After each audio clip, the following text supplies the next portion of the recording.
ಅಮೆರಿಕದ ಅಧ್ಯಕ್ಷರಾಗಿ Donald Trump ಅಧಿಕಾರ ಸ್ವೀಕಾರ ಮಾಡಿ ಹೆಚ್ಚು ಕಡಿಮೆ ಇವತ್ತಿಗೆ 1 ವರ್ಷ ಇರಬೇಕು. ಇವತ್ತಿಗೋ ನಾಳೆಗೋ 1 ವರ್ಷ ನಂತರದಲ್ಲಿ ಆದ ಎಲ್ಲ ಬೆಳವಣಿಗೆಗಳಿಗೆ ನಿನ್ನೆ ರಾತ್ರಿ 10:15 ಅಷ್ಟೊತ್ತಿಗೆ ಅಮೆರಿಕದ ಅಧ್ಯಕ್ಷರು ದಿಢೀರೆಂದು ತಮ್ಮ ಎಂದಿನ ಶೈಲಿಯಲ್ಲಿ ಟ್ವಿಟರ್ ಮೂಲಕ ಅಂತ್ಯವನ್ನು ಹಾಡಿದರು. Deal is done with my friend ಅಂತ ಹಾಕ್ಬಿಟ್ರು ಸಾಯೇಬ. ಸರಿ, ಡನ್ ಅಂದ ಮೇಲೆ ಇನ್ನು ಡನ್ ಆದ ಮೇಲೆ ನಾವೆಲ್ಲ ಡನ್ ಅಂತ ಎದ್ದು ನಿಲ್ಲಲೇಬೇಕಾಗಿತ್ತು, ಬೇರೆ ದಾರಿ ಇರಲಿಲ್ಲ. ಎಲ್ಲರೂ ಎದ್ದು ನಿಂತು ಏನದು ಅಂತ ನೋಡೋ ಅಷ್ಟರಲ್ಲಿ ರಾತ್ರಿ ಕಳೆದೋಯ್ತು, ಬೆಳಗ್ಗೆ ಬಂತು. ಪ್ರಧಾನಿ ಮೋದಿ ಜೊತೆ ನಿನ್ನೆ ಅಮೆರಿಕದ ಅಧ್ಯಕ್ಷ ಡೊನಾಲ್ಡ್ ಟ್ರಂಪ್ ರಾತ್ರಿ ದೂರವಾಣಿಯಲ್ಲಿ ಸುಮಾರು 30 ನಿಮಿಷಗಳ ಕಾಲ ಮಾತನಾಡಿದ ನಂತರ ಎರಡೂ ದೇಶಗಳ ನಡುವೆ ಒಂದು ರೀತಿಯಲ್ಲಿ ನಡೆಯುತ್ತಿದ್ದಂತಹ ಸುಂಕ ಸಮರ ಅಂತ್ಯಗೊಂಡಂತೆ ಕಾಣಿಸುತ್ತಿದೆ. ಮೇಲ್ನೋಟಕ್ಕೆ ಬಹಳ ಜನ ಎಲ್ಲ ಮುಗಿದು ಹೋಯಿತು ಎಂದು ಪರಿಭಾವಿಸಿ ಮಾತನಾಡ್ತಾ ಇರೋಂಗಿದೆ ಈ ದೇಶದಲ್ಲಿ, ಇನ್ಕ್ಲೂಡಿಂಗ್ ದಿ ಗವರ್ನಮೆಂಟ್. ಆದರೆ ಈ ಸುಂಕ ಒಪ್ಪಂದ ಏನಾಗ್ತಾ ಇದೆ ಅದರದ್ದು ವಿವರಗಳು ನಮಗೆ ಯಾರಿಗೂ ಲಭ್ಯವಿಲ್ಲದಿರುವುದರಿಂದ the devil lies in details ಅಂತ, ಭೂತ ವಿವರದಲ್ಲಿ ಅಡಗಿದೆ ಅಂತಂದಂಗೆ ಆ ವಿವರ ಬಂದ ಮೇಲೆ ಹೇಳ್ಬೋದು. ಮೇಲ್ನೋಟಕ್ಕೆ ಡ್ಯಾಮ್ ಗುಡ್ ಡೀಲ್, ಅನುಮಾನನೇ ಇಲ್ಲ. ನನ್ನ ಪರಮಾಪ್ತ ಮಿತ್ರ ಅಂತ ಕರೆದ್ರು ಸಾಹೇಬ್ರು, ಒಪ್ಪಂದ ಘೋಷಣೆ ಮಾಡಿದ್ರು. ಏನು ಘೋಷಣೆ ಹೇಳ್ರಿ ನೀವು, ಎಳಿಬೇಡಿ, ಯಾವುದು ಹಳೆ ಡೈರೆಕ್ಟರ್ ಟೈಪು ಅಂತಂದರೆ ಸಸ್ಪೆನ್ಸ್ ಫಿಲಮಲ್ಲಿ ಓಲ್ಡ್ ಡೈರೆಕ್ಟರ್ ಟೈಪು ಅಂತ 50% ಇದ್ದಂತಹ ಸುಂಕವನ್ನು 18%ಗೆ ಇಳಿಸಿದ್ದಾರೆ. ಅಷ್ಟರ ಮಟ್ಟಿಗೆ ಅದು ಅದ್ಭುತವಾದಂತಹ ನಮಗೆ ರಿಲೀಫು ಮತ್ತು ನಿರಾಳತೆ. ಕಾರಣ ಪ್ರಪಂಚದ ಎಲ್ಲ ದೇಶಗಳು ಕಟ್ಟುತ್ತಿರುವ ಹಿನ್ನೆಲೆಯಲ್ಲಿ ನಾವೊಬ್ಬರೇ ಅಲ್ಲ, ಎಲ್ಲವನ್ನೂ ಕಟ್ತಿದ್ದಾನೆ except South Korea and Japan ಮತ್ತು UK ಯುನೈಟೆಡ್ ಕಿಂಗ್ಡಮ್ 10% 15% ಅಲ್ಲಿದ್ದಾರೆ. ಅವರಿಬ್ಬರು 3 ಜನನೇ. UK 10%, ಅವರಿಬ್ಬರು 15% ಅಲ್ಲಿದ್ದಾರೆ. ಅದು ಬಿಟ್ಟುಬಿಟ್ರೆ ನಾವೇ ಲೀಸ್ಟ್ ಈಗ ನಮಗೆ 18ಕ್ಕೆ. ಹಾಗಾಗಿ ಎಲ್ಲರೂ ಸಂತೋಷ ಪಟ್ಟಿಕೊಂಡು ರಸಮಲೈ ತಿನ್ನಬಹುದು. ಯಾಕದೆ ಸರ್ ರಸಮಲೈ ಯಾಕೆ, ಏನಾದರೂ ಅದಕ್ಕೂ ರೀಸನ್ ಇದೆ? ಅಲ್ಲ, ಅಣ್ಣಾಮಲೈಗೆ ಬೈಯಕ್ಕೋಗಿ ರಸಮಲೈ ಅಂತ ಬೈಕೊಂಡು ಮಕ್ಕಳಿಗೆ ಜಡ್ಜಿಸ್ಕೊಂಡಿದ್ರಲ್ಲ ಶಿವಸೇನೆಯವರು, ಅದಕ್ಕೆ ಜ್ಞಾಪಕ ಬಂತು. ಇಲ್ಲೂ ಯಾರು ಜಡ್ಜಿಸ್ಕೊಳಕ್ಕೆ ರೆಡಿ ಇದ್ರೆ ಜಜ್ಗಳ್ಳಿ ಅಂತ ಹೇಳಿದೆ. ರಸಮಲೈ ತಿನ್ನಬಹುದು. ಬಹಳ ಜನಕ್ಕೆ ನಿನ್ನೆ ರಾತ್ರಿ ನಿದ್ದೆ ಬಂದಿರುತ್ತೆ. ಕೆಲವು ಇಂಡಸ್ಟ್ರಿಗಳ ಕೆಲವು ಲೀಡರ್ಗಳಿಗೆ ಮತ್ತು ಓನರ್ಸ್ಗೆ ಅಥವಾ ಅದನ್ನು ನಡೆಸ್ತಾ ಇರೋರಿಗೆ ಅಬ್ಬಾ ಅಟ್ ಲಾಸ್ಟ್ ಅಂತ ಸುಸ್ತಾಗೋಗಿದ್ರು ತುಂಬ ಜನ ಪಾಪ. ಸರಿ, ಒಪ್ಪಂದದ ಪ್ರಕಾರ ಕೆಲವು ನಿಯಮಗಳನ್ನು ಹಾಕಿದ್ದಾರಂತೆ ಟ್ರಂಪ್ ಸಾಹೇಬರು. ಏನು ಅಂತಂದರೆ, ಭಾರತ ರಷ್ಯಾದಿಂದ ಕಚ್ಚಾ ತೈಲವನ್ನು ಆಮದು ಮಾಡಲು ಮಾಡ್ಕೊಂಡ್ಬಿಟ್ಟಿದೆ, ನಿಲ್ಸಕ್ಕೆ ಒಪ್ಪಿಬಿಟ್ಟಿದೆ. 500 ಬಿಲಿಯನ್ ಖರೀದಿ ಮಾಡುತ್ತೆ. ಡ್ಯಾಶು ಇಂಧನ, ರಕ್ಷಣೆ, ವಿಮಾನ, ಔಷಧ, ಎಲೆಕ್ಟ್ರಾನಿಕ್ಸ್, ಟೆಲಿಕಾಂ, ಕೃಷಿ ಉಪಕರಣಗಳು ಇದರಲ್ಲೆಲ್ಲ ಇರುತ್ತೆ. ನಮಗೆ ಇದೆಲ್ಲ ಲಾಭ ಆಗುತ್ತೆ. ಬಹಳ ಪ್ರಮುಖವಾಗಿ ಭಾರತಕ್ಕೆ ಟೆಕ್ಸ್ಟೈಲು, ಫಾರ್ಮಾ, ಈ ಕ್ಷೇತ್ರ, ಕೆಲವು ಕೃಷಿ ಅಂದರೆ ಪರ್ಟಿಕ್ಯುಲರ್ಲಿ ಅಕ್ಕಿ, ರೈಸು ನಾವು ಹೆವಿ ಪುಷ್ ಮಾಡ್ತೀವಿ ಅಮೆರಿಕದ ಮಾರ್ಕೆಟ್ ಒಳಕ್ಕೆ ನಾವು ರೈಸನ್ನು. ಇದೆಲ್ಲನೂ ನಮ್ಮವರು ಹೆಚ್ಚು ಕಡಿಮೆ ನಿಲ್ಲಿಸ್ಬಿಟ್ಟಿದ್ರು. ಜ್ಯುವೆಲ್ಸು, ಜೆಮ್ಸು, ಗೋಲ್ಡು, ಡೈಮಂಡು ಇದೆಲ್ಲ ಆಲ್ಮೋಸ್ಟ್ ಸ್ಟಾಪ್ ಆಗೋಗಿತ್ತು 50%ಇಂದಾಗಿ. 25% ರೆಸಿಪ್ರೋಕಲ್ ಟ್ಯಾರಿಫ್, ಅಂದರೆ ನೀನು ಟ್ಯಾರಿಫ್ ಹಾಕಿದೀಯಾ, ನಾನು ಹಾಕಿದ್ದೀನಿ ಸುಂಕ ಅಂತಾನು. ಇನ್ನು 25% ರಷ್ಯಾ ಆಯಿಲನ್ನು ನೀವು ಕಚ್ಚಾ ಖರೀದಿ ಮಾಡ್ತಿದ್ದೀನಿ ಅಂತೇಳಿ ಹೆಚ್ಚುವರಿಯಾಗಿ ಹಾಕಿದ್ದ ದಂಡ ರೂಪದ 50% ಎರಡೂ ಹೋಗಿ ಈಗ 18ಕ್ಕೆ ಬಂದು ಕೂತ್ಕೊಳ್ಳುತ್ತೆ. ಇದು ತತ್ಕ್ಷಣದಿಂದ ಜಾರಿಗೆ ಬರುತ್ತೆ ಅಂದಿದ್ದಾರೆ. ಬರಲ್ಲ, ನನ್ನ ಪ್ರಕಾರ ಸೈನ್ ಆದಮೇಲೆ ಬರುತ್ತೆ. ಓಕೆ, ಸರಿ. ಸಾಹೇಬ್ರು ಸೋಷಿಯಲ್ ಮೀಡಿಯಾ ಟ್ರೂತ್ ಇದೆಯಲ್ಲ ಅದರಲ್ಲಿ ಹೇಳ್ತಾರೆ ಏನು, ರಷ್ಯಾದ ಕೈಲ ಖರೀದಿಯನ್ನು ಕೊನೆಗೊಳಿಸಲು ಭಾರತಕ್ಕೆ ಗಡುವು ಕೊಟ್ಟಿದ್ದೀವಿ, ಅವರು ಒಪ್ಕೊಂಡು ಆಗೋಗಿದೆ ಅಂದ್ಬಿಟ್ಟಿದ್ದಾರೆ ಅವರು. ಇಲ್ಲಿಯವರೆಗೆ ಭಾರತ ಸರ್ಕಾರ ಈ ಒಪ್ಪಂದದ ಬಗ್ಗೆ ಯಾವ ಮಾಹಿತಿಯನ್ನೂ ಕೊಟ್ಟಿಲ್ಲ ಎಕ್ಸೆಪ್ಟ್ ಗ್ರೇಟ್ ಡೀಲು. ದೇಶ ಮುಂದಕ್ಕೆ ಹೋಗೋಕ್ಕೆ ಇದು ಅದ್ಭುತ ರಥ, ಇದು ಭವಿಷ್ಯದ ನಮಗೆ ಕಟ್ಟಿಬಿಡುತ್ತೆ. ಎರಡು ದೊಡ್ಡ ಡೆಮಾಕ್ರಸಿಗಳು ಒಂದಾದಾಗ ಏನಾಗುತ್ತೆ ಅಂತ ಈ ಥರ ಬರೀ ಬುರ್ಡೆ ಲೆವೆಲಲ್ಲೇ ಇದಾರಿಯೇ ಹೊರತು, ಬುರ್ಡೆ ಅಲ್ಲ, ಬರೀ ಅದನ್ನು ಹೊಗಳ್ಕೊಳ್ಳೋ ಲೆವೆಲಲ್ಲೇ ಇದಾರಿಯೇ ಹೊರತು ಅದರದ್ದು ಡೀಟೇಲ್ ಹೇಳ್ರಪ್ಪ ಅಂದ್ರೆ ಒಬ್ಬನೂ ರೆಡಿ ಇಲ್ಲ ಹೇಳಕ್ಕಿಲ್ಲಿ. ನಾಳೆ ಹೇಳ್ತಾರೋ ನಾಳಿದ್ದು ಹೇಳ್ತಾರೋ ಗೊತ್ತಿಲ್ಲ. ಅದು ಹೇಳೋವರೆಗೆ ಇವರು ಬಿಡೋ ಬರೀ ಈ ರೈಲನ್ನು ಕೇಳಕ್ಕಾಗಲ್ಲ, ಹಂಗಾಗಲ್ಲ. ಟ್ರಂಪು ಅಷ್ಟೇ ಯಾರೇ ಆಗ್ಬೋದು. ಮತ್ತು ರಷ್ಯಾ ಆಯಿಲನ್ನು ಖರೀದಿ ಮಾಡಲ್ಲ ಅಂತ ಯಾವುದೇ ಮಾಹಿತಿ ನಮ್ಮ ಬಳಿ ಇಲ್ಲ ಅಂತ ರಷ್ಯಾ ಹೇಳಿದೆ ಈಗಾಗಲೇ. ಹೌದು. ಇಟ್ಸ್ ಆಲ್ ರೈಟ್, ಇಲ್ಲದೆ ಇರ್ಬೋದು. ಬಟ್ ಭಾರತ ಮಾತು ಕೊಟ್ಟಿದೆಯಾ ಗೊತ್ತಿಲ್ಲ.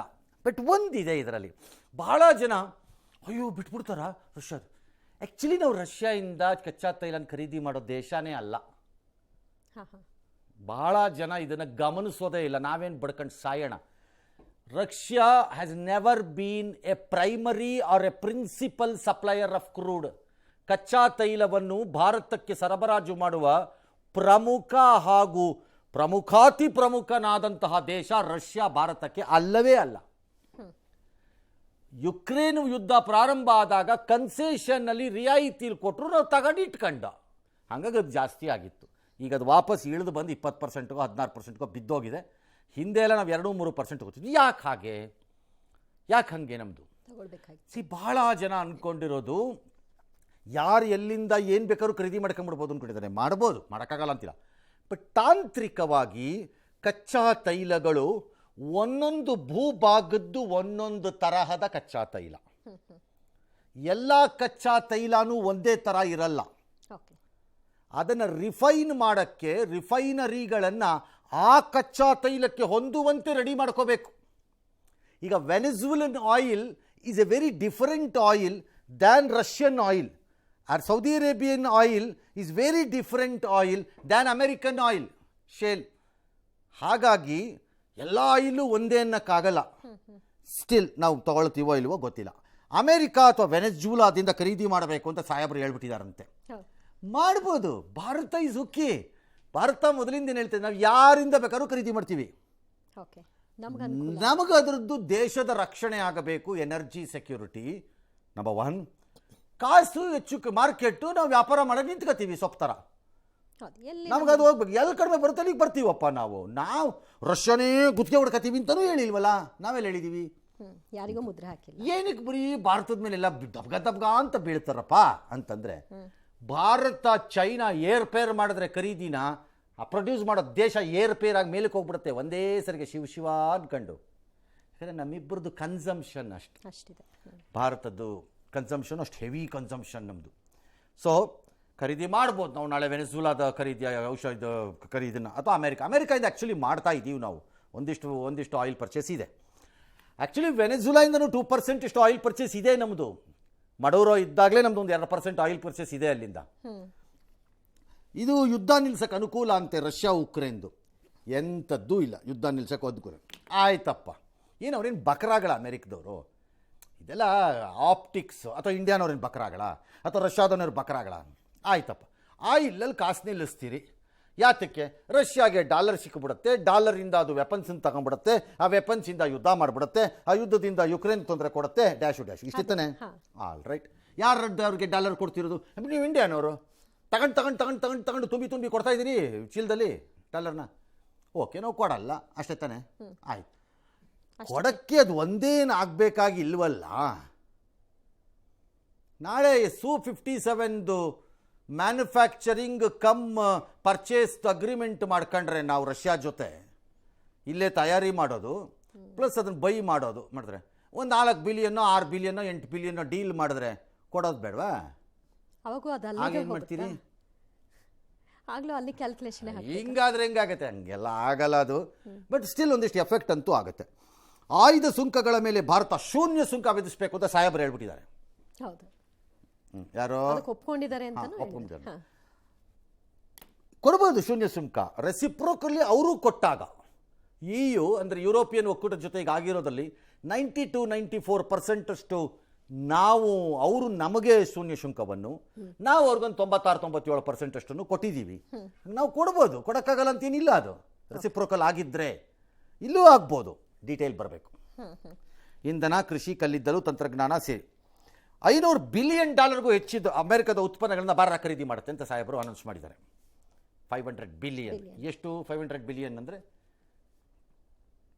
ರಫ್ಲಿ ಕ್ವಿಕ್ಕಾಗಿ ಹೇಳೋದಾದರೆ ಒಂದು 45-48 ಲಕ್ಷ ಕೋಟಿ ಅಂತ ಇಟ್ಕೊಳ್ಳಿ. ಭಾರತದ ಈ ವರ್ಷ 26ನೇದು ಅಂದರೆ ಮೊನ್ನೆ ಮಾಡಿದ್ರಲ್ಲ ಮಂಡನೆ, ಬಜೆಟಿನ ಗಾತ್ರ ಒಂದು 56-57 ಲಕ್ಷ ಕೋಟಿ. 45-50 ಲಕ್ಷ ಸಾಹೇಬ ಖರೀದಿ. ಹೇಳ್ತಿರೋದು. ಯಾವನು ಎಲ್ಲಿಂದ ಮಾಡ್ತಾನೆ ಖರೀದಿ? ಅದು 1 ವರ್ಷದಲ್ಲ, 8-10 ವರ್ಷದಲ್ಲಿ. ನಂಬರ್ 1. ಏನು ಖರೀದಿ ಮಾಡೋಣಪ್ಪ ಅಮೇರಿಕಾಯಿಂದ 500 ಬಿಲಿಯನ್ಗೆ? ಏನು ಹೇಳಪ್ಪ? ಭಾಳ ಜನಕ್ಕೆ ಅರಿವಿಲ್ಲ. ಅಮೇರಿಕಕ್ಕೆ ಹೋದ್ರೆ ಗೊತ್ತಾಗತ್ತೆ ನಿಮಗೆ. ಮೇಡ್ ಇನ್ ಅಮೇರಿಕಾ ಅಂತ ಏನೂ ಸಿಗಲ್ಲ. ಓಕೆ. ಸಿಕ್ಕೋದು ಒಂದೇ, ಒಳ್ಳೊಳ್ಳೆ ಮಿಜೈಲ್ಗಳು, ಒಳ್ಳೊಳ್ಳೆ ಟ್ಯಾಂಕ್ಗಳು, ಒಳ್ಳೊಳ್ಳೆ ವಿಮಾನಗಳು. ಅದನ್ನು ಕೊಡಲ್ಲ. ಆ ಮಾಲ್ಗೆ ಹೋದರೆ ಎಲ್ಲ ವಿಯೆಟ್ನಾಮು, ಚಾಡು, ಯುಗೋಸ್ಲಾವಿಯಾ, ಇಂಡಿಯಾ, ಬಾಂಗ್ಲಾದೇಶ, ಪಾಕಿಸ್ತಾನ ಅಂತ ಇರುತ್ತಪ್ಪ. ಅಲ್ಲಿ ಅಂಥದ್ದು ಸಿಗಲ್ಲಪ್ಪ ಅಮೇರಿಕದ್ದು. ಎಲ್ಲ ಹೊರಗಿಂದೇ ಇರುತ್ತೆ. ಹಾಂ, ಏನಪ್ಪ ಖರೀದಿ ಮಾಡೋಣ ನಿಮ್ಮಿಂದ ನಾವು? ಅಡ್ವಾನ್ಸ್ಡ್ ಟೆಕ್ನಾಲಜಿಗಳಿವೆ ಅಮೇರಿಕದಲ್ಲಿ. ಅದನ್ನು ಯಾರೂ ಡಿನೈ ಮಾಡೋಕ್ಕಾಗಲ್ಲ. There are tremendous levels of technology transfers. Number 2, defence equipments. Okay. ಭಾರತ ಎಲ್ಲಿಂದನಾದ್ರು ಖರೀದಿ ಮಾಡಲೇಬೇಕು. ನಾವು ಎಲ್ಲವನ್ನ ನಾವು ರಷ್ಯಾದಿಂದ ಖರೀದಿ ಮಾಡ್ತೀವಿ ಅಂತಲ್ಲ, ಅಮೆರಿಕದಿಂದನೂ ಮಾಡ್ತಾ ಇದ್ದೀವಿ. ಹಾಗಾಗಿ ಇನ್ನಷ್ಟು ಖರೀದಿಗಳು ಹೆಚ್ಚಾಗತ್ವೆ. ಯಾವುದು? ಡಿಫೆನ್ಸ್ ಇದೆಲ್ಲ. ಇನ್ನು ಅಗ್ರಿಕಲ್ಚರ್ ಸೈಡ್ಗೆ ಬಂದರೆ ಭಾಳ ಜನ ಕೇಳ್ತಿದ್ದಾರೆ ಇವತ್ತು ದೇಶದಲ್ಲಿ. ಕೃಷಿ ದೇಶವನ್ನು ಮಾರ್ಬಿಟ್ಟ ಮೋದಿ ಅಂತ. ಯಾರು? ಕಾಂಗ್ರೆಸ್ನವರು ಆದಿಯಾಗಿ mister Superman cum Batman Jairam Ramesh sir. Jairam Ramesh ಅಲ್ಲಪ್ಪ, ರಾಹುಲ್ ಗಾಂಧಿಗ. ಓಕೆ. ಜಯರಾಮ್ ರಮೇಶ್ನ ಬ್ಯಾಟ್ಮ್ಯಾನ್ ಲೆವೆಲ್ಗೆಲ್ಲ ಹಾಕೋಕ್ಕಾಗಲ್ಲ. ಅದಕ್ಕೊಂದು ಲೆವೆಲ್ ಇದೆ. ಹಾಂ, ಸೂಪರ್ಮ್ಯಾನ್ ಕಮ್ ಬ್ಯಾಟ್ಮ್ಯಾನ್ ಒಬ್ಬರೇ ಸಾಹೇಬ್ರು ಈ ದೇಶದಲ್ಲಿ. ರೈಟ್. ಹಾಂ, ಯಾಕೆ ಅಂದರೆ ಯಾಕೆ ಸರ್? ಹೇಳ್ತಾ ಇರ್ತಾರೆ, ಹಾರ್ಕಂಡು ಹೋಯ್ತಾ ಇರ್ತಾರೆ, ಕೈಗೆ ಸಿಗಲ್ಲ ಯಾರಿಗೂ. ಡಿಸ್ಕಸ್ ಮಾಡ್ರಿ ಅಂದರೆ ಜಗಳ ಆಡ್ಕೊಂಡು ಆಸೆ ಬಂದುಬಿಡ್ತಾರೆ. ನನ್ನನ್ನು ಮಾತಾಡಿಸ್ತಾ ಇಲ್ಲ ಯಾರು, ನನಗೆ ಮಾತಾಡೋಕೆ ಬಿಡ್ತಾ ಇಲ್ಲ. They are blocking me. That Modi. ಹಾಂ, ಏನು ಸರ್ ಮೋದಿ? ನನ್ನ ಕಂಡ್ರೆ ಹೆದರ್ಕತ್ತಾರೆ. ಯಾಕಪ್ಪ ಹೆದರ್ಕೋಬೇಕಾ ಮೋದಿ ನಿಮಗೆ? ರೀ, ಮೋದಿ ಹೆದರ್ಕೊಳ್ಳೋದಿದ್ರೆ ಕಾಂಗ್ರೆಸ್ನವ್ರು ಒಂದು ಗ್ಯಾಪ್ ಇಟ್ಕೊಳ್ಳಿ, ಇನ್ಕ್ಲೂಡಿಂಗ್ ಫಸ್ಟ್ ರಾಹುಲ್ ಗಾಂಧಿಗೆ ಹೇಳ್ತಿರೋದು. ಇದನ್ನು ನಾವು ಹೇಳಬೇಕು. ಯಾರು ಇದ್ರೆ ಒಂಚೂರು ಹೇಳಿಪ್ಪ, ಟ್ರಾನ್ಸ್ಲೇಟ್ ಮಾಡಿ. ಹಾಂ, ಹೇಳೋದು ಏನು ಅಂತಂದ್ರೆ, ಮೋದಿ ಅಥವಾ ಯಾರು ಹೆದರ್ಕೊಂಡ್ರೆ ಒಂದಕ್ಕೇನೆ ಚುನಾವಣೆಯಲ್ಲಿ ಸೋಲಕ್ಕೆ ಸ್ಟಾರ್ಟ್ ಆದರೆ ಇನ್ಯಾವುದಕ್ಕೂ ಯಾಕ್ರಿ ಭ್ರಮೇಲಿ ಬದುಕು ಮಾಡ್ತೀರಿ? ರಾಹುಲ್ ಗಾಂಧಿ ಮೋದಿ ನಂಗೆ ಎದುರ್ಕೋತಾರೆ. ಯಾಕ್ರಿ ಭ್ರಮೆ? ಕಟಿಂಗ್ ಮಾಡಿಸ್ಕೊಂಬಂದಿದ್ದೀನ ರಸ್ತೆಯಲ್ಲೂ ಹೋಯ್ತಾ ಇದ್ರೆ ಹುಡುಗಿರೆಲ್ಲ ನನ್ನನ್ನೇ ನೋಡ್ತಿದ್ದಾರೆ ಅಂತ ಅನ್ಕೊಂಡ್ರೆ ನಾನೇನು ಮಾಡಲಿ? ಯಾಕ್ರಿ ಭ್ರಮೆಗಳು? ಮೋದಿ ಯಾಕ್ರಿ ಹೆದರ್ಕೋತಾರೆ? ಚುನಾವಣೆಯಲ್ಲಿ ಸೋಲಕ್ಕೆ ಸ್ಟಾರ್ಟ್ ಆದರೆ ಮೋದಿ ಹಿಂದೆ ಮುಂದೆ ಇರೋ ಎಲ್ಲವೂ ಹೆದರ್ಕೋಬೇಕು. ಹೆದರ್ಕೋಬೇಕಾಗಿರೋದು ರಾಹುಲ್ ಗಾಂಧಿ. ಒಂದು ಚುನಾವಣೆ ಆದಮೇಲೆ ಮಕಾಡೆ ಹೊಡೆಸ್ಕೋತಾ ಇರೋದು. ನೀವು ಈ ದೇಶದಲ್ಲಿ ಏನು ವಿಚಿತ್ರ ಅಂದರೆ, ಗೆಲ್ತಿರೋ ಗಿರಾಕಿ ಹೆದರ್ಕೋತಾನೆ ಅಂತಾರೆ, ಸೋಲ್ತಿರೋ ಗಿರಾಕಿ ನಾನು ಅನ್ಕೊಂಡ್ರೆ ಹೆದರ್ಸ್ತಾ ಇದ್ದೀನಿ ಅಂತಾರೆ. ಹೆಂಗಿದೆ ನೋಡ್ರಿ ಸ್ಕೀಮು, ರಿವರ್ಸ್. ಹೆಂಗಿದೆ scheme? Is losing election after election. ಹೆದರಿಕೆನೇ ಇಲ್ಲ ಅವ್ರಿಗೆ ಪ್ರಜಾಪ್ರಭುತ್ವದ ವಿಚಾರದಲ್ಲಿ. ಮೋದಿ ಹೆದರ್ಕತ್ತಾರೆ. ಯಾವ ಜೀವನ ರೇ ಇದು ಅಂತ ಡಿಸ್ಕಷನ್ ಮಾಡಿ, ಚರ್ಚೆ ಮಾಡಿ, ಸಿಕ್ಕಾಕಿಸ್ತೀನಿ ಅನ್ನೋದು ಬಿಟ್ಟು ಜಗಳ ಆಡ್ಕೊಂಡು ಆಚೆ ಬಂದ್ಬಿಡೋದು. ನನ್ನನ್ನು ಮಾತಾಡೋಕೆ ಬಿಡ್ತಾ ಇಲ್ಲ. ಡೆಮೋಕ್ರಸಿ ಇಸ್ ಡೆಡ್ ಅಂದ್ಬಿಡೋದು. ಏನು ಡೆಡ್? ಕಾಂಗ್ರೆಸ್ಗೆ ಡೆಮೋಕ್ರಸಿ ಇಸ್ ಡೆಡ್. ಯಾಕೆ ಹೇಳಿ? ಜನ ಓಟ್ ಹಾಕೋದು ನಿಲ್ಲಿಸ್ಬಿಟ್ಟಿದ್ದಾರೆ ಅವ್ರ ಕಡೆ ನೋಡ್ತಾರೆ, 2 ರಾಜ್ಯ ಬಿಟ್ಟರೆ. ಸೊ ಏನಾಗುತ್ತೆ ಈಗ ನೆಕ್ಸ್ಟು? ಮೋದಿ ಏನು ಮಾಡ್ತಾರೆ? ಇದರ ಲಾಭ ಅಥವಾ ಅದರ ಪರಿಣಾಮಗಳೇನು ಸರ್ ಎರಡೂ ದೇಶಗಳು? ಏನಿಲ್ಲ ಪರಿಣಾಮಗಳು ಅಂತ, ದೊಡ್ಡ ಪರಿಣಾಮ ಏನಿಲ್ಲ. Deal is good deal, doubt ಇಲ್ಲ. ಅದು ಯಾರಿಗ ಲಾಭ ಮತ್ತು ಎಲ್ಲಾದ್ರೂ ನಷ್ಟ ಅಡಗಿದೆಯಾ ಅಂತ. ಫಾರ್ ಎಕ್ಸಾಂಪಲ್ ಕೃಷಿ ಉತ್ಪನ್ನದ ಹೇಳ್ತಿದ್ದೆ ನಾನು. ರಾಹುಲ್ ಗಾಂಧಿ ಹೇಳಿದ್ರಲ್ಲ, ಮಾರ್ಬಿಟ್ರು ದೇಶ ಮಾರ್ಬಿಟ್ರು ಅಂತ. ಏನು ಮಾರ್ಬಿಡೋಕ್ಕೆ? ಏನು ಮೋದಿ ತಾತನ ಮನೆ ಆಸ್ತಿ ಮಾರ್ಕೊಂಬಿಡೋಕೆ ಇಲ್ಲಿ? ಅಥವಾ ಅದೇನು 30-40 ಸೈಟ ಬರ್ಕೊಟ್ಬಿಡೋಕ್ಕೆ ದೇಶನ ಮಾರ್ಬಿಟ್ರು ಅಂತ? ಎಲ್ಲಿ ಮಾರ್ಬಿಡೋದು? ಯಾವನು ಮಾರ್ಬಿಡೋನು? ಒಳ್ಳೆ ಕತೆ ಆಯಿತು. ಕೃಷಿ ರೈತರ ಕಷ್ಟ ಅಲ್ಲ, ಮಾರ್ಬಿಟ್ರು. ಏನು ಕೃಷಿ ರೈತರು ಮಾರ್ಬಿಡೋದು ನೀವೆಲ್ಲಿ? ಮಾರೋಕ್ಕಾಗಲ್ಲ ಅಂತ ನನ್ನ ವಾದ. ಹೇಗೆ ಸರ್? ಹೇಳ್ತೀನಿ. ಹೆಂಗೆ? ಸುಮ್ಮನೆ ಬುರುಡ ಬಿಡ್ತಾರೆ ಕೂತ್ಕೊಂಡು. ಅಮೇರಿಕಾಯಿಂದ ಕೃಷಿ ಉತ್ಪನ್ನಗಳು ಈಗಲೇ ಬರ್ತಿಲ್ವಾ? ಆ್ಯಪಲ್ ಬರ್ತಿಲ್ವಾ? ಆಲ್ಮಂಡ್ ಬರ್ತಿಲ್ವಾ? ಪಿಸ್ತಾಚಿಯೋ ಬರ್ತಿಲ್ವಾ? ಅವಕಾಡೋ ಬರ್ತಿಲ್ವಾ? ಯಾರು ಬರ್ತಿಲ್ಲ ಅಂದವ್ರು ನಿಮಗೆ? ಓಕೆ, ಈಗ ಅವ್ರು ಡಂಪ್ ಮಾಡೋಕ್ಕೆ ಟ್ರೈ ಮಾಡ್ಬೋದಾದ ಯಾವುದು? ವೀಟ್, ಗೋಧಿ. ಮಾಡೋಕ್ಕಾಗಲ್ಲ. ನಮ್ಮ ಹತ್ರ ಕೊಳತೋಗೋಷ್ಟು ಎಕ್ಸಸ್ ಕೂತಿದೆ. ತಗೊಂಡೇನು ಮಾಡ್ಬೇಕು? ಉಪ್ಪಿನಕಾಯಿ ಹಾಕೊಂಡು ನೆಕ್ಕಕ್ಕೆ ನಾವಿಲ್ಲಿ ಅವಶ್ಯಕತೆ ಇಲ್ಲ, ಆಗಲ್ಲ. ಎಕ್ಸಸ್ ಕೂತಿದೆ ನಮ್ಮ ಹತ್ರ. ವೀಟು ಓವರ್ ಪ್ರೊಡಕ್ಷನ್ ಆಗಿದೆ ನಮಗೀಗ ಅಗ್ರಿಕಲ್ಚರಲ್ಲಿ. ನಂಬರ್ 2, ಅವ್ರು ಇನ್ನೊಂದನ್ನು ಭಾಳ ಚೆನ್ನಾಗಿ ಹಾಕ್ಬೋದು, ಬಡ್ದಾಕ್ಬಿಡ್ಬೋದು ನಮ್ಮ ಕಡೆಗೆ. ಅಂದರೆ ಮೇಯ್ಸು ಅಥವಾ ಸೋಯಾ, ಅದೆರಡೂ ನಮ್ಮ ಸ್ಟೇಪಲ್ ಫುಡ್ ಅಲ್ಲ. ಹೌದು, ಅದೆರಡೂ ನಮ್ಮದು ಸ್ಟೇಪಲ್ ಫುಡ್ ಅಲ್ಲ ಅದು. ಈಗ ನಾವು ರಾಗಿ ಕಳಿಸ್ತೀವಿ ಅಮೆರಿಕಕ್ಕೆ ಅಂದರೆ ಏನು ಟ್ರಂಪ್ ಅದು ಮುರ್ಕೊಂಡಿದ್ದೆ ಹೊಡೆದ ಅಂದರೆ ಹೆಂಗೆ ಹೊಡಿಬೇಕು ಟ್ರಂಪ್ ರಾಗಿನ? ಅಣ್ಣಂಗೆ ಹೋಗಿ ಹೇಳ್ಕೊಡಕ್ಕೆ ನಾನೇ ಹೋಗ್ಬೇಕು ಅಷ್ಟೇ. ಇನ್ನು ಹೆಂಗೆ ತಿನ್ನೋದು? ಆಗತ್ತಾ? ಆಗಲ್ಲ. ಸೇಮ್ ಅಲ್ಲಿಂದ ಬರೋಕ್ಕಾಗಲ್ಲ, ಬರ್ಬೋದು ಅಂತ ಅವ್ರು ಹೇಳ್ಬೋದು, ಬಂದು ಏನು ಮಾಡ್ತೀರಿ? ಹಾಗಾಗಿ ದೆರ್ ಇಸ್ ಎ ಪಾಸಿಬಿಲಿಟಿ. ನನಗೇನು ಅನ್ಸುತ್ತೆ ಅಂದರೆ ಅವ್ರನ್ನ ಮೆಚ್ಚಿಸ್ಲಿಕ್ಕೆ ರಾಹುಲ್ ಗಾಂಧಿ ಹೇಳ್ದಂಗೆ ಇದು ಮಾರ್ಬಿಟ್ಟಿದ್ದಾರೆ, ಇದು ನಮ್ಮ ದೇಶಕ್ಕೆ ಲಾಭ ಇಲ್ಲ. ಯಾವ ದೇಶದವನು ಪುಕ್ಕಟ್ಟೆ ನಿಮ್ಮ ಒಬ್ಬನಿಗೆ ಲಾಭ ಮಾಡ್ಕೊಡೋಕ್ಕೆ ಕೂತಿಲ್ಲ ಇಲ್ಲಿ ಅಗ್ರಿಮೆಂಟ್ ಮಾಡೋಕ್ಕೆ. ಎಲ್ಲವನಿಗೂ ಅವನವನಿಗೆ ಇದು ಬೇಕು, ನಿಮಗೆ ಮಾತ್ರ ಲಾಭ ಬೇಕು, ಅವನಿಗೆ ಮಾತ್ರ ಇಲ್ಲ ಅಂತ ಕೇಳ್ತಾನೆ ಯಾವನಾದರೂ. ಕಾಂಗ್ರೆಸ್ನವ್ರು ಮಾಡಲಿ ನೋಡೋಣ, ಒಂದಿಲ್ಲ ಅಲ್ರಿ ರಾಹುಲ್ ಗಾಂಧಿ ಸಾಹೇಬ್ರೆ. ಈ ಸಿದ್ದರಾಮಯ್ಯ ಮತ್ತು ಆ ಡಿ ಕೆ ಶಿವಕುಮಾರ್ ಮಧ್ಯ 2.5 ವರ್ಷದಂಥ ಡೀಲ್ ಆಗಿದೆಯಾ ಇಲ್ವಾ ಹೇಳಪ್ಪ ಬಾ ಸಾಹೇಬ ಸ್ವಾಮಿ ಅಂದರೆ ಹೇಳದೆ ಕೈ ಕೈ ಠೈ ಅಂತ ಓಡಾಡ್ತಾ ಇದ್ದೀರಿ. ಎರಡು ದೇಶದ ಮಧ್ಯೆ ನಡೆಯುವಾಗ ಸುಲಭನೇ, ಇದೇ ನಿಮ್ಗೆ ಇಷ್ಟು ಕಷ್ಟ ಆಗಿರ್ಬೇಕಾರೆ. ಎರಡು ದೇಶದ ಬಿಟ್ಬಿಡ್ತಾರೆ ಟ್ರಂಪು, ಅವ್ರ ದೇಶ ಇಲ್ವಾ ಅಲ್ಲಿ. ಹಾಗಾಗಿ ಸುಮ್ಮನೆ ಎಲ್ಲ ನಮ್ಮ ಮೂಗನೇರಕ್ಕೆ ಹಾಕ್ಬಿಡ್ಬೇಕು ಅಂತ ಬುರುಡೆ ಬಿಡ್ತಾ ಕುತ್ಕೋಬೇಡಿ, ಪ್ರಯೋಜನ ಇಲ್ಲ. ಪೊಲಿಟಿಕಲಿ ಮಾತಾಡ್ಕೊಳ್ಳಿ, ಅದರಿಂದ 2 ಓಟ್ ಬರಲ್ಲ. ರಾಹುಲ್ ಗಾಂಧಿಗೆ ಅದು ಅರ್ಥವಾಗಲ್ಲ. ಹಿಂಗೆ ಹಿಡ್ಕೊಂಡು ಹೋದ್ರೆ ಓಟ್ ಬರುತ್ತೆ ಅಂತಾರೆ, ಬರಲ್ಲ. SIR ಎಲೆಕ್ಷನ್ ಕಮಿಷನ್ ಅಂತ ಹೋಗ್ತಾರೆ, ಅದರಲ್ಲಿ ಓಟ್ ಬರಲ್ಲ. ನೀವು ನಾಳೆ ಇದನ್ನ ಹಿಡ್ಕೊಂಡು ಹೋಗ್ತೀರಿ, ಬರಲ್ಲ. ರೈತರಿಗೆ ಯಾವಾಗ ಸಮಸ್ಯೆ ಆಗಬೇಕು ಅಂತಂದರೆ ತನ್ನ ಉತ್ಪನ್ನಗಳಿಗೆ ಅಲ್ಲಿ ಬೆಲೆ ಸಿಕ್ಕದೆ ಕೊಸ್ತು ಬಿದ್ದು ಹೋಗ್ಬಿಟ್ರೆ ಹಂಗಾಗಲ್ಲ. ಯಾಕಂದರೆ ಅವರ rice will continue to go to United States. ಯಾಕೆ? ಎ ಅಮೆರಿಕದ ಕನ್ಸಂಪ್ಷನ್, ಬಿ ಅಮೆರಿಕದಲ್ಲಿರುವ ಭಾರತೀಯರ ಕನ್ಸಂಪ್ಷನ್. ಅಲ್ಲಿ ಈಗ 50% ಆಗಿತ್ತು, ಭಾರತೀಯರಲ್ಲಿ ರೈಸ್ ರೇಟ್ ಜಾಸ್ತಿ ಆಗಿದೆ, ಕೇರೆ ಮಾಡಿಲ್ಲ ಭಾರತೀಯರು, ಬಿಡ್ಬಿಡ್ತಾರಾ? ಹಿಂಗೆ ಅನ್ನ ತಕ್ಕಂಡ್ರೆ ವಾಸನೆ ಬರ್ತಾ ಇರಬೇಕು, ಬಗ ಬಗ ಅಂತ ಹೊಗೆ ಬಂದು ಸೋನಾ ಮಸೂರಿನಲ್ಲಿ. ಅಯ್ಯೋ ಹೋದ್ರೋಯ್ತು, ಹೋಗೋತ ಕಡೆಗೆ $4 ಅಂತ ಕೊಡ್ತಾಗತ್ತಾರೆ ತೃಪ್ತಿಗೆ, ಬೈಕೊಂಡಿರ್ಬೋದು. ಹಾಂ, ಹಾಗಾಗಿ ಹಂಗಾಗಲ್ಲ, ಹಾಗೆಲ್ಲ ಮಾಡೋಕ್ಕಾಗಲ್ಲ. ಟೋಟಲ್ ಸರೆಂಡರ್ ಆಗತ್ತೆ ಅಗ್ರಿಕಲ್ಚರ್ ಅನ್ನೋಕ್ಕಾಗಲ್ಲ. ಬಿಕಾಸ್ ಅಗ್ರಿಕಲ್ಚರ್ ಪ್ರಾಡಕ್ಟ್ಸನ್ನು ಅಮೆರಿಕ ಇಂಡಿಯಾ ಒಳಗೆ ತರಕ್ಕೆ ಸೂಕ್ತವಾದದ್ದಂತ ತುಂಬ ಯಾವುದೂ ಇಲ್ಲ. ಜೀನಿ ಸ್ಲಿಮ್ ತಗೊಳಕ್ಕೆ ಸ್ಟಾರ್ಟ್ ಮಾಡಿದ್ನು, ಅವಾಗ ಮಂತ್ಲಿ ಪೀರಿಯಡ್ಸ್ ಆಗ್ತಾ ಇದ್ದೀನಿ. PCOD ಪ್ರಾಬ್ಲಮ್ ನಾರ್ಮಲ್ ಆಗಿದೆ, ಥೈರಾಯ್ಡ್ ನಾರ್ಮಲ್ ಆಗಿದೆ. ಪೀರಿಯಡ್ಸ್ ಎಲ್ಲ 6 ಮಂತ್ ಆದ್ರೂ ಆಗ್ತಾ ಇದ್ದಿಲ್ಲ, ಇವಾಗ ರೆಗ್ಯುಲರ್ ಪೀರಿಯಡ್ಸ್ ಆಗ್ತಾ ಇದೆ. ಜೀನಿ ಸ್ಲಿಮ್ ನ ಯೂಸ್ ಮಾಡಿ 8 ತಿಂಗಳಲ್ಲಿ 55 kg ಸಣ್ಣ ಆಗಿದ್ದಾರೆ. ಜೀನಿ ಸ್ಲಿಮ್ ತಗೊಳ್ಳಿ, ಬೇಗ ಸಣ್ಣ ಆಗ್ತೀರಾ, ಫ್ಯಾಟ್ ಲಾಸ್ ಆಗ್ತದೆ. ಜೀನಿ ಸ್ಲಿಮ್ ನ ಯೂಸ್ ಮಾಡಿ 100% ಯಾವುದೇ ಸೈಡ್ ಎಫೆಕ್ಟ್ ಇಲ್ದಂಗೆ ಸಣ್ಣ ಆಗ್ತೀರಾ. ಅಮೆರಿಕದ ಸುಂಕ ಸಮರವನ್ನ ಗೆದ್ದ ಬೆನ್ನಲ್ಲೇ NDA ಸಂಸದೀಯ ಸಭೆಯಲ್ಲಿ ಪ್ರಧಾನಿ ಮೋದಿ ಅವರನ್ನ ಸನ್ಮಾನ ಮಾಡಲಾಯಿತು. 140 ಕೋಟಿ ಜನರ ಗೆಲುವಾಗಿದೆ ಅಂತ ಹೇಳ್ತಾ ಇದು ದೇಶದ ಜನರಿಗೆ ಒಂದಷ್ಟು ಅವಕಾಶಗಳನ್ನ ಕಲ್ಪಿಸುತ್ತೆ ಅಂದ್ರು. ಎಷ್ಟು ಮೊತ್ತದ ಒಪ್ಪಂದ, ಯಾವೆಲ್ಲ ವಸ್ತುಗಳ ಮೇಲೆ ಅಂತ ಯಾವುದು ಕೂಡ ಇನ್ನೂವರೆಗೂ ವಿವರ ಬಂದಿಲ್ಲ. ಹೀಗಾಗಿ ವ್ಯಾಪಾರ ಒಪ್ಪಂದ ವಿವರ ಬಹಿರಂಗಪಡಿಸಬೇಕು ಅನ್ನೋ ವಿಷಯವಾಗಿ ಕಾಂಗ್ರೆಸ್ ಕೂಡ ಪಟ್ಟು ಹಿಡಿದಿದೆ. ವಾಷಿಂಗ್ಟನ್ನಲ್ಲಿ ಮೊಗಾಂಬೋ ಖುಷ್ ಹುವಾ ಅಂತ ಪಿಯೂಷ್ ಗೋಯಲ್ ದೇಶವನ್ನು ರಾಹುಲ್ ಗಾಂಧಿ ತಪ್ಪು ಹೇಳಿದ್ದಾರೆ, ಹೈನುಗಾರಿಕೆ ಯಾವುದೇ ಅಪಾಯ, ನೀವು ಅಪಾಯ ಇಲ್ಲ ಅಂತಂದ್ಬಿಟ್ರೆ ಇಲ್ಲ ಅನ್ನಕ್ಕಾಗಲ್ಲ. ಪಿಯೂಷ್ ಗೋಯಲ್ ನೀವೇನು ಮಹಾತ್ಮ ಗಾಂಧಿ ಮೊಮ್ಮಗ ಅಲ್ಲ, ಇಲ್ಲಿ ನಾವು ನಂಬಕ್ ನಿಮ್ಮನ್ನ. ಆ ವಿವರ ಬರೋವರೆಗೂ ಆ ವಿವರ ಕೊಡಬೇಕು ದೇಶಕ್ಕೆ, ಮತ್ತು ಕೊಡುವ ಹಕ್ಕು, ಇದು ಜವಾಬ್ದಾರಿ ಮತ್ತು ಕರ್ತವ್ಯ ಸರ್ಕಾರದ ಮೇಲಿದೆ. ಅದು ನಿಮ್ಮ ಪಿಯೂಷ್ ಗೋಯಲ್ದು ಬಾಂಬೆಲಿರೋ ಮನೆ ಒಪ್ಪಂದ ಅಲ್ಲ, ಇದು ರೆಂಟಲ್ ಅಗ್ರಿಮೆಂಟ್ ಮಾಡ್ಕೊಳಕ್ಕೆ ನೀವು ಇಲ್ಲಿ ಇವತ್ತು ಅದನ್ನ ಸದನದಲ್ಲಿ ಮಾತಾಡ್ತಾ ಇದೆ, ಅವಕಾಶ ಕೊಡ್ಲಿಲ್ಲ ಅಂತ ಹೇಳ್ಕೊಂಡು ಬೇರೆ ವಿಚಾರ. ವಿವರ ಬರಲೇಬೇಕು ಆಚೆಗೆ, ಇದು ದೇಶದ ವ್ಯವಹಾರ, ದೇಶದ ಒಪ್ಪಂದ, ಇದು ವಿವರ ಹೊರಗೆ ಬರಬೇಕು, ಆಮೇಲೆ ಮಾತಾಡೋಣ.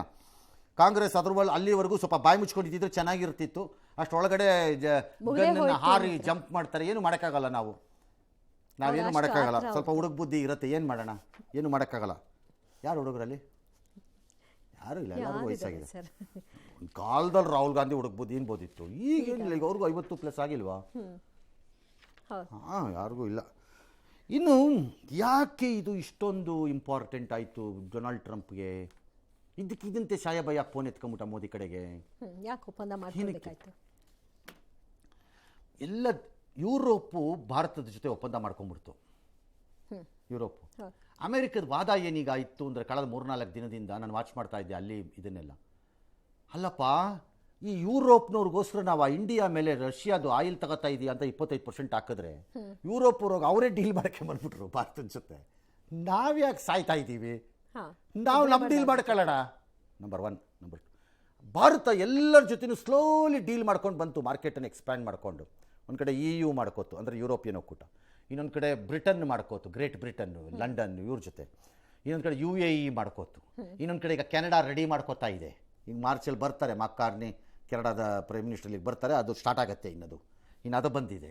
ಒಂದು ಚೈನಾ ಜೊತೆ ಮಾತಾಡ್ತಿದ್ದಾರೆ ಆ್ಯಕ್ಚುಲಿ ಹೇಳಬೇಕು ಅಂದರೆ, ತುಂಬ ದೊಡ್ಡದಾಗಲ್ಲ, ಸಣ್ಣದಾದ ಪ್ರಮಾಣದಲ್ಲಿದ್ರು.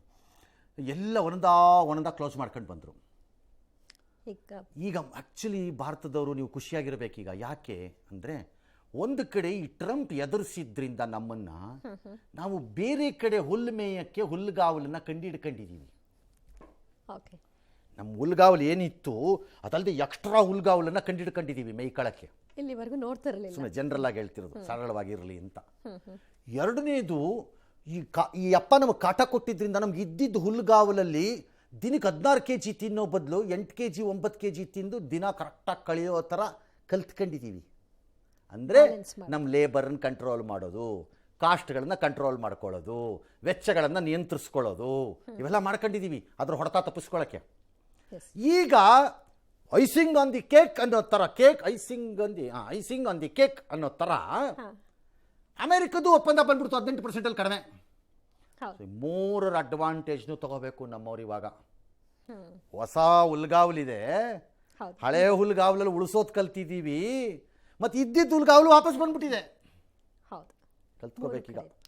ಈ ಒಪ್ಪಂದ ಹೇಗಿದೆ ಅಂದರೆ, ಅಮೆರಿಕ ಭಾರತದೊಂದು ವಿರಾಮಕ್ಕೆ ಹೋಗೋಣ, ಬಂದು ಎಕ್ಸ್ಪ್ಲೈನ್ ಮಾಡ್ತೀನಿ ಉಳಿದಿದ್ದನ್ನು. ಒಂದು ಮನೆ, ಅದ್ಭುತವಾದ ಲೊಕೇಶನ್, ಬ್ಯೂಟಿಫುಲ್ಲಾಗಿ ಕಟ್ಟಿದ್ದಾರೆ, ವಿಸ್ತಾರವಾಗಿದೆ ಮನೆ, ಚೆನ್ನಾಗಿದೆ. ಒಳಗಡೆಗೆ ಹೋದಾಗ ಹೆಂಡ್ತಿ ಹೇಳ್ತಾಳೆ, ರೂಮಲ್ಲಿ ಅದೊಂದು ಬಾತ್ರೂಮ್ ಒಂದು ಸರಿಯಾಗಿ ಕಟ್ಟಿಲ್ಲ ಕಣ್ರಿ, ಆ ವಾರ್ಡ್ರೋಬ್ ಒಂದು ಸರಿಯಾಗಿ ಮಾಡ್ಬೋದಾಗಿತ್ತಪ್ಪ ಅಂತ. ಆ ಥರದ್ದು ರಿಪೇರಿಗಳಿರುತ್ತವೆ, ಸರಿ ಇರಲ್ಲ ಕೆಲವು ಪೋರ್ಷನ್ಸು. ಮನೆ ಚೆನ್ನಾಗಿದೆ, ಲೊಕೇಶನ್ ಚೆನ್ನಾಗಿದೆ, ರೇಟ್ ಚೆನ್ನಾಗಿದೆ, ಎಲ್ಲವೂ ಚೆನ್ನಾಗಿದೆ, ಬಟ್ ಒಳಗೆ ಸೇಮ್ ಇದು. ಡೀಲ್ ಚೆನ್ನಾಗಿದೆ, 18% ಚೆನ್ನಾಗಿದೆ, ಬೇರೆ ರೂಮ್ಗಳು ಚೆನ್ನಾಗಿವೆ, ಹಾಲ್ ಚೆನ್ನಾಗಿದೆ. ಈ ಕೃಷಿ, ಹೈನುಗಾರಿಕೆ ಇವೆಲ್ಲ ಏನು ಅಂತ ನಮಗೆ ಗೊತ್ತಾಗ್ತಿಲ್ಲ. ಗೊತ್ತಾದರೆ ನೋಡ್ಕೊ. ಹೌದು, ಆ ಕರೆಕ್ಷನ್ ಮಾಡ್ಕೊ. ಅದೇ ಬಿಟ್ಟು ಮನೆಯೇ ಸರಿ ಇಲ್ಲ ಅಂದ್ಬಿಟ್ರೆ ನಾವೇನು ಮಾಡೋಕ್ಕಾಗತ್ತೆ? ಮುಂದಕ್ಕೆ ಹೋಗ್ಬೇಕಷ್ಟೇ, ಬೇರೆ ಆಪ್ಷನ್ ಇಲ್ಲ.